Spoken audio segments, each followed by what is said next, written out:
Hello all, చాలా days అయిపోయింది కదా మనం లాంగ్ వీడియో పెట్టి. ఈ వీడియోలో ఎగ్ పుల్స్ ఎలా ప్రిపేర్ చేయాలో చూద్దాం రండి. ఎగ్స్ అనేవి ఉడికి పట్టుకున్న తర్వాత వాటిని పొట్టు తీసి కట్ చేసి ఉప్పు కారం రాసి ఆయిల్లో ఫ్రై చేసుకోవాలి. ఫ్రై అయిన తర్వాత పక్కన పెట్టుకోవాలి. తర్వాత ఆనియన్, పచ్చిమిర్చి, టమాటా కట్ చేసి పక్కన పెట్టుకోవాలి. ఎగ్స్ ఫ్రై చేసిన ఆయిల్లోనే మనం ఈ ఆనియన్స్ అనేవి వేసుకోవచ్చు. ఈ కట్ చేసుకున్న ఆనియన్స్ వేసుకున్న తర్వాత మగ్గే వరకు ఉండాలి. కాసేపు తిప్పుకొని బాగా మగ్గనివ్వాలి, ఒక 5 minutes పాటు. ఆనియన్స్ అనేవి గోల్డ్ కలర్ వచ్చేంత వరకు వేగనివ్వాలి. ఎగ్స్ కర్రీ మనం డిఫరెంట్ టైప్స్లో చేసుకోవచ్చు, అందులో ఇదొక టైప్. ఈ టైప్ ఒకసారి ట్రై చేసి చూడండి, చాలా బాగుంటుంది. ఆనియన్స్ వేగిన తర్వాత మనం ముందుగా మిక్సీ పట్టు ఉంచుకున్న అల్లం వెల్లుల్లిపాయ పేస్ట్ వేసుకోవాలి. వేసుకున్న తర్వాత మంచిగా కలుపుకున్న తర్వాత అల్లం వెల్లుల్లిపాయ పేస్ట్ పచ్చి వాసన పోయేదాకా వేగనివ్వాలి. బాగా బ్రౌన్ కలర్ వచ్చేంత వరకు మంచిగా వేగితే పచ్చి వాసన అనేది రాదు.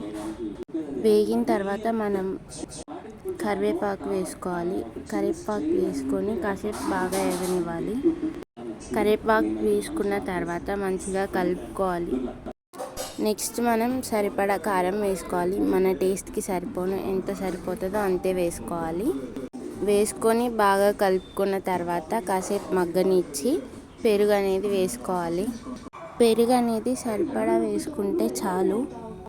పెరుగు వేసుకున్న తర్వాత మంచిగా బాగా కలుపుకోవాలి. బాగా కలుపుకున్న తర్వాత మంచిగా వేగనివ్వాలి. బాగా మగ్గిన తర్వాత మనం ముందుగా టమాటాని కట్ చేసి పెట్టుకున్న పేస్ట్ని మిక్సీ పట్టుకున్న పేస్ట్ని ఈ వేగిన దాంట్లో వేసుకోవాలి.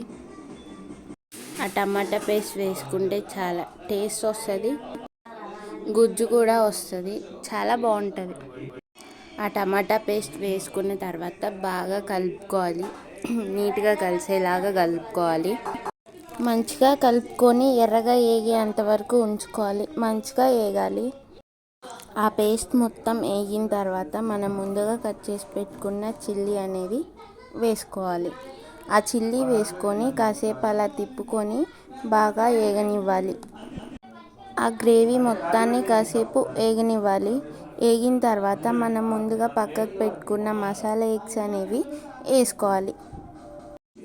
ఆ ఎగ్స్ అనేవి ఒక్కొక్కటిగా చిన్నగా వేసుకోవాలి. ఆ ఎగ్స్ అన్ని అలా వేసుకున్న తర్వాత కాసేపు వేగనివ్వాలి. వేగనిచ్చి మొత్తం చిన్నగా కలుపుకోవాలి ఆ గ్రేవీతో పాటు. ఆ ఎగ్స్ వేసుకున్న తర్వాత గ్రేవీని అనేది చిన్నగా తిప్పుకోవాలి, ఫాస్ట్గా తిప్పకూడదు. తిప్పిన తర్వాత కాసేపు అనేది ఉడకనివ్వాలి. అలానే ఆ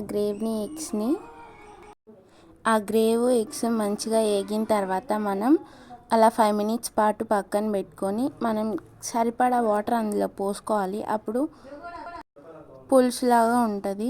ఎక్కువ వాటర్ పోసుకుంటే మరీ బాగోదు. కొన్ని వాటర్ పోసుకుంటే ఆ గ్రేవీలో బాగుంటుంది. తర్వాత మనం వాటర్ పోసుకున్న తర్వాత కాసేపు అలా ఉడకనివ్వాలి.